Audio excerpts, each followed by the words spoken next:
Hello, viewers. My name is Zack Hardy, and this is my review on the USW pay-per-view, the Severity pay-per-view, and the final USW/final Severity pay-per-view before Call to Greatness 13, and that is USW Emergence 2018. Now, you may know or may notice we're in a different background, a different kind of area, and that is because I am in a new home, and that'll be until my apartment gets situated, or at least that whole apartment situation gets situated. Uh, Proper words. But with that, there are a lot of things that we need to go over when it comes down to USW Emergence.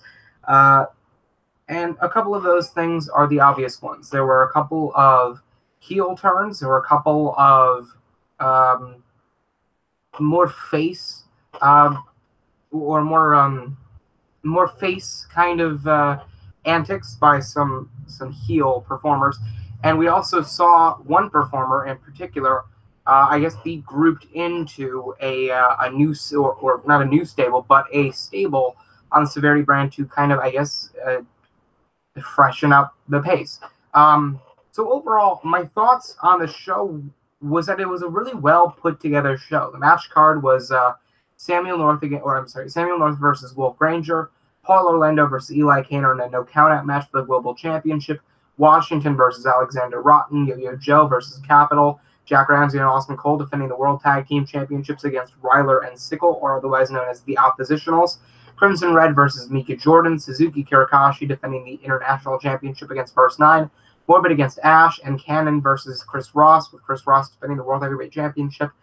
Overall, the show was well put together, and they definitely had to pull the stops on this show because at the time that this show went live, it was about 5 or 6 weeks away from Call to Greatness,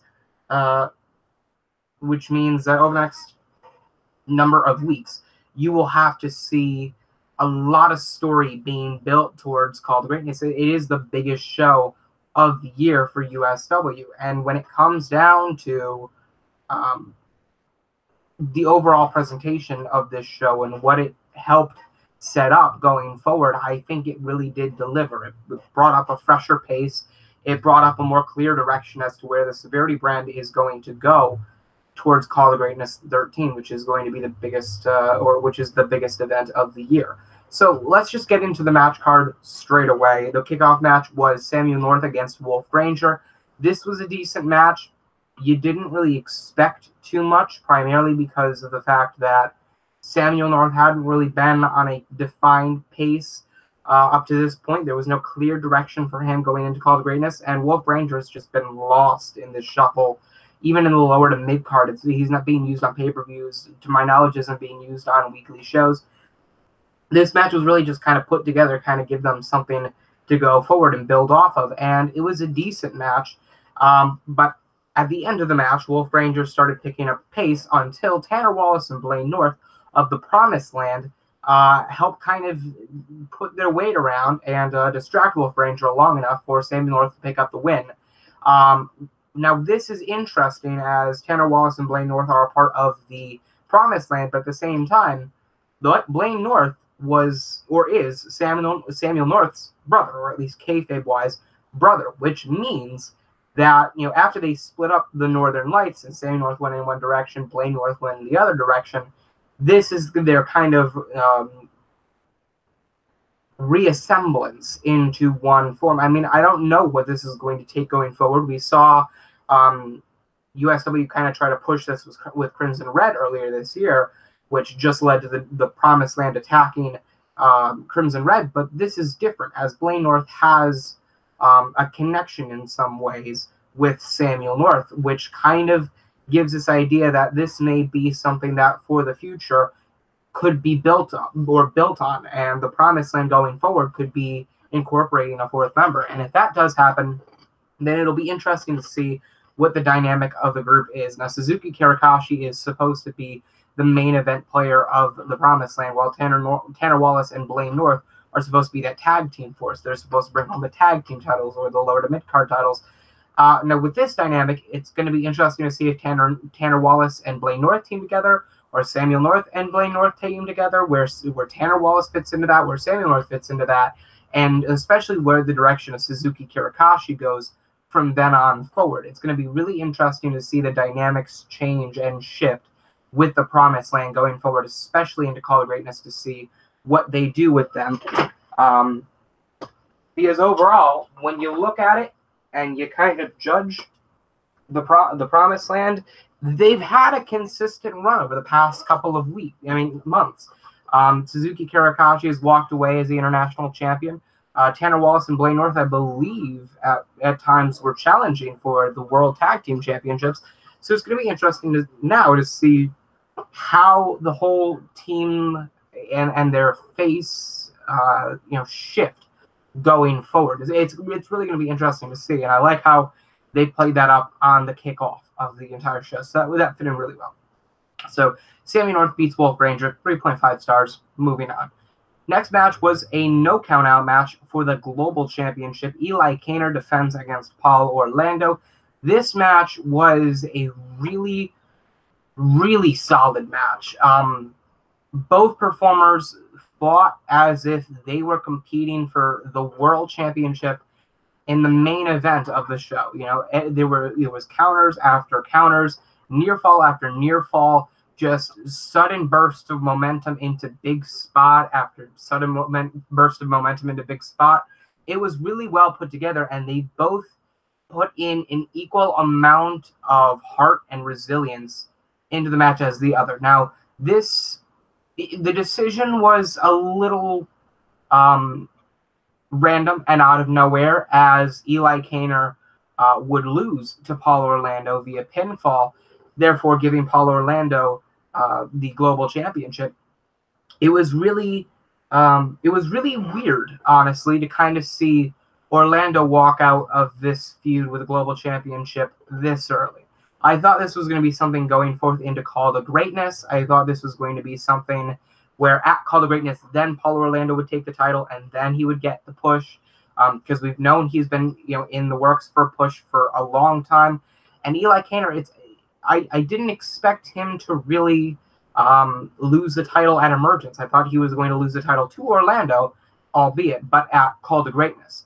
Now that's obviously changed, as it's been a week since the pay-per-view. We've seen the Severity tapings, and it shows that now Eli Kaner is a part of the Key and Case match, which means he's now going to be given a push of sorts into a more top-level mid-card or even lower-level main event spot there. So he doesn't really have a great chance of walking out of Call to Greatness as the Key and Case holder, but he is going to be a part of the match, and I think it'll be something that they build on going forward to kind of up his momentum, as he did a pretty damn good job with the Global Championship, and that is really the stepping stone towards the International Championship, and the International Championship is the stepping stone to the World Heavyweight Championship, and once you get to the World Championship spot, you're supposed to keep it and maintain your spot.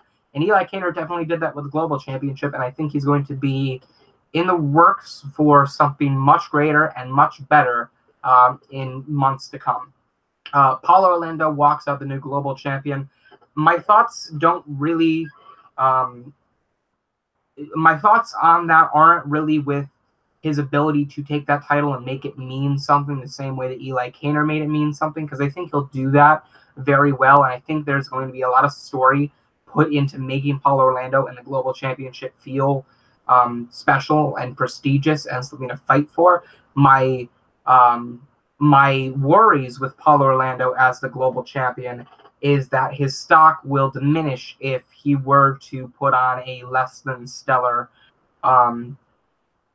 feat of matches over the next couple of months as the Global Champion. Because when it comes down to it, if you don't perform well with the Global Championship, then that's kind of saying you're not ready to move up to the International Championship, which is still in the mid-cards. It's not even like, if that's the case, then you're not ready for the upper mid-cards, and you're definitely not ready for even the lower main event scene.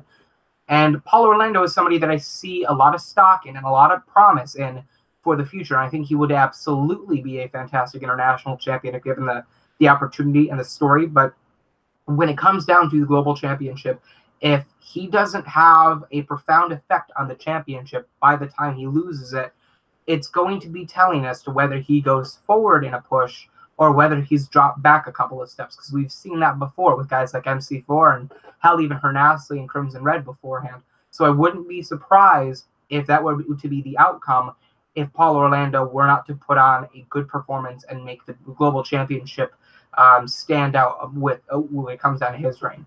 Either way, fantastic match. Paulo Orlando is the new global champion, and I give that match 4 stars. One of the best matches of the night.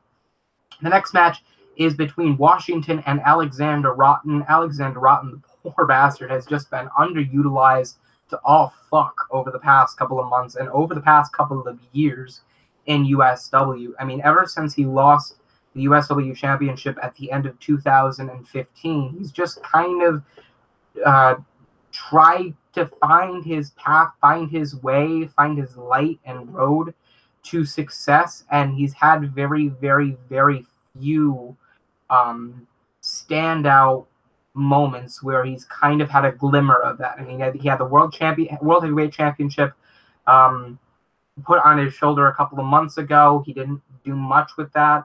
There was talks about him going to be a part of the Mobocracy, but that obviously fell through along with Lone Wolf. So he's not in that, and he's just kind of stood around doing little to nothing, unless it was his short work with the World Heavyweight Championship a couple of months ago, or his now more dominant and monstrous side that we've seen over the past couple of months. Washington actually beat Alexander Rotten in this match, which I found extremely surprising, being as Alexander Rotten was being slated for some sort of push, like maybe towards the global championship and work his way up there, or work his way up the ladder again, or something along those lines. But now you have whatever momentum he had left lost with a loss to Washington. And I don't know what they're going to do with Washington. I've heard that they're going to talk, or they're in talks with having him be a part of the King Case match. I have no clue. But when it comes down to it, Washington, if Alexander Rotten were to lose to anybody, I think Washington would be one of those people that would drain whatever momentum Rotten had out from him the most. Albeit it was a physical match, it was a really well put together match. I don't see the reason for Washington beating Alexander Rotten, and I don't see what it does for Alexander Rotten. And I really can't say much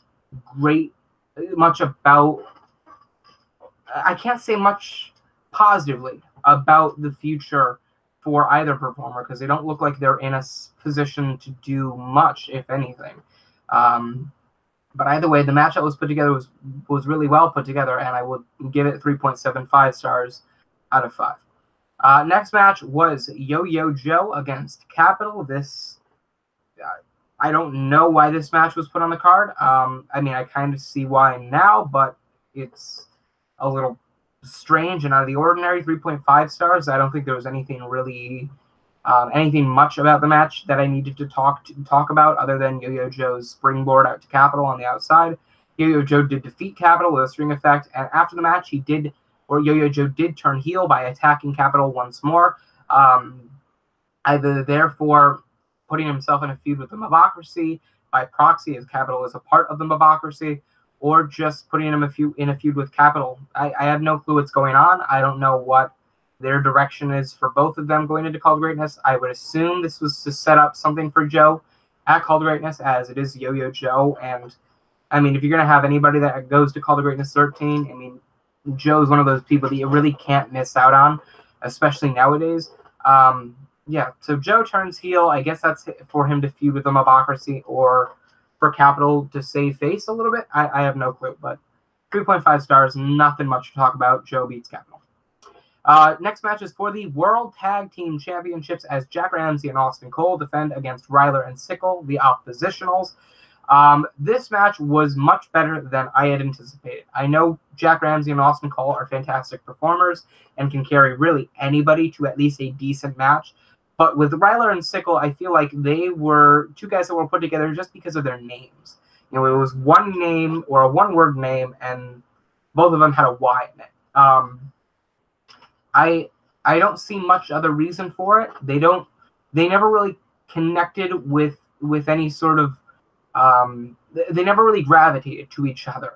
until Emergence. And so that was what worried me about the match, and that it was not going to be anything worth remembering or worth watching. But Jack Ramsay and Austin Cole really pulled out a lot of the stops. They made Ryland and Sickle dig deep, and it got to the point where it was like Ryland and Sickle could pull an MP45 and actually win this match. And MP45 shockingly beat Ramsay and Cole when they weren't expected to. And I thought for a brief moment that was about to happen as well with Ryland and Sickle, but until Austin Cole broke it up. Now eventually Austin Cole would pin Ryland to win and retain the World Tag Team Championships, but it really meant I think the loss for Ryland and Sickle worked more than Jack Ramsay and Austin Cole, because they came up short. They put on a really stellar performance. I mean, nothing that can really say, oh yeah, they should be the tag team champions right now, or they should be putting that championship slot, but they definitely did work their asses off, and they really proved to be a tag team that you can get behind. I think with more momentum, they could really be put into a position where they could make a strong run in the tag team division on Severity, despite it being packed with Jack Ramsay, Austin Cole, Chris Sanders, Drew Agron, the Promised Land, so on and so forth. But yeah, huge, congratulations to Ryland and Sickle for being able to hang in there, and Jack Ramsay and Austin Cole continue to provide a fantastic championship reign with more matches, or with more fantastic matches. So I give that match 3.75 stars. I would have given it 4 stars, but it was just a little bit under the time that I would have given it. It was about 10 minutes long. I would have given it about 13, 14, but whatever it may be. Yeah, so Ramsay and Cole beat Ryland and Sickle, retain the World Tag Team Championships. Next match was Mika Jordan of the Mobocracy versus Crimson Red. Now, this match was undoubtedly my match of the night. Both performers are incredibly capable of putting on stellar, if not fantastic, matches, and this was proven. This was proven at Emergence, as both performers put on a spectacular show. Crimson Red is, again, one of those guys that can be extremely versatile when it comes down to in-ring ability when he needs to be, and that matched very well with Mika Jordan's high-octane, high-tempo kind of offense. Mika Jordan and Crimson Red kind of both adapted more of a technical wrestling style, in my opinion, in this match, which was a little unconventional from what they usually do, or at least in terms of what they did in this match, a little bit different from what they do in most matches, and it really shined well here. It got to the point where I didn't know who was going to win, but I was pulling for either guy. This is one of those matches that could really push somebody forward into a great position on any card. And yeah, Crimson Red did defeat Mika Jordan. I don't know what they call the move now, the Bloodlust or something like that, but it was the whole corkscrew crossbody off of the top rope. Crimson Red beats Mika Jordan, 4.25 stars out of 5 stars. This was a really well put together match, and I hope they do more with Mika Jordan and Crimson Red going forward, as both performers are fantastic and could very well lead at least a high mid-card position. The next match was for the International Championship, as Suzuki Karakash defended the championship against Verse 9. This match was really well put together as well. This is a feud that has been going on for a couple of months now. Suzuki Karakash, obviously the leader of the Promised Land, therefore Verse 9 at all times is working against the numbers game. This was great for Suzuki Karakash because it told the story of his feud with Verse 9. He kind of proved that he can be his own performer and that he can kind of separate himself from the Promised Land. He's not always going to be Suzuki Karakash, the leader of the Promised Land. At some point, he'll just have to be Suzuki Karakash. And, whatever he does or whatever he adds to the end of that moniker, international champion, world heavyweight champion, global champion, world tag team champion, a fucking hot dog eating champion, I don't know. But whatever he has at the end of that tagline, he's never going to always have the leader of the Promised Land by his name. So eventually he'll have to branch out on his own. And I feel like over the past couple of months, they've been slowly but surely kind of making that an emphasis, that Suzuki Karakash is not just the leader of the Promised Land. He is also Suzuki fucking Karakash. And I really like that, because that kind of adds more of an opportunity. You paint yourself in less of a corner than just having him depend on that promised land tagline next to his name. And so he really showed to be his own. There was no interference from the promised land whatsoever in this match, which was fantastic to see. Verse 9, of course, held his own. Proved to be a valiant competitor to Suzuki Karakash, as he had over the past couple of months. But at the end of the day, Suzuki Karakash did win with a Shining Wizard over Verse 9 to retain the International Championship. 4 stars in that match, and I'm looking forward to seeing what both men do at Call To Greatness 13, if not face each other again, which I would not be surprised. Although I wouldn't mind it, because they put on some fantastic matches. Although, change is definitely necessary in terms of wrestling. Next match is Ashe against Morbid. Now, as I said at the beginning of this review, this was heel turn galore. Heel turns where you wouldn't expect them, heel turns where you did expect them, and face kind of tendencies. Ashe has been off the shelf for a while. He has now come back. I don't remember why he was on the shelf. I don't think it was due to injury. I think it was more of a family kind of case. But he did compete against Morbid, and Morbid would defeat Ashe with a pile driver, which that match was well put together. Again, I say that to all of the matches tonight, but they were well put together and well executed as well. Ashe would end up falling victim to the pile driver from Morbid. Their styles meshed very well together, with Morbid's more physical style working well with Ashe's more high-octane kind of style and tempo. I give it 4 stars, and after the match, Ashe would attack Morbid as he was walking up the ramp, and then toss him off the side of the ramp to officially turn heel, therefore starting the Ashe versus Morbid feud into Call To Greatness 13. And it slipped my mind over the past couple of days, but it's one of those things. Every Call To Greatness, you wait to see who Morbid is going to face, despite the fact that his streak is no longer around. And I guess this year it's going to be Ashe, so that's definitely a big thing to kind of look forward to. Last year it was James. The year before that was Derek Carter, or I believe the year before that was Derek Carter. And then there was Western Light, and then there was Zack Hardy, and before that, the Cannon, Mashigeta, Sunkiss, so on and so forth. So I will definitely look forward to that feud going into Call To Greatness 13. I think it's going to be one of the more highly promotionalized matches on the entire card. Now we get into the main event of the entire show, with Chris Ross defending the World Heavyweight Championship against Cannon. Chris Ross, obviously the leader of the Mobocracy. This match was one of those matches that kind of drew out for a while. A lot of USW main events go to like the 20-25 minute mark, just because it adds more emphasis. There's a slower kind of style with USW. They kind of build into the matches, because the matches tell the most story. And this match was one of those matches that started off slow, but not a bad slow. It started off just kind of like it was boiling, and the water got warmer and warmer and warmer till it was boiling. And at that point in time, you were ready no matter the outcome. And I think both performers performed really well. Cannon would go on to defeat Chris Ross with a cannonball backflip to become the new World Heavyweight Champion. Chris Ross no longer the champion. Cannon now the new World Heavyweight Champion.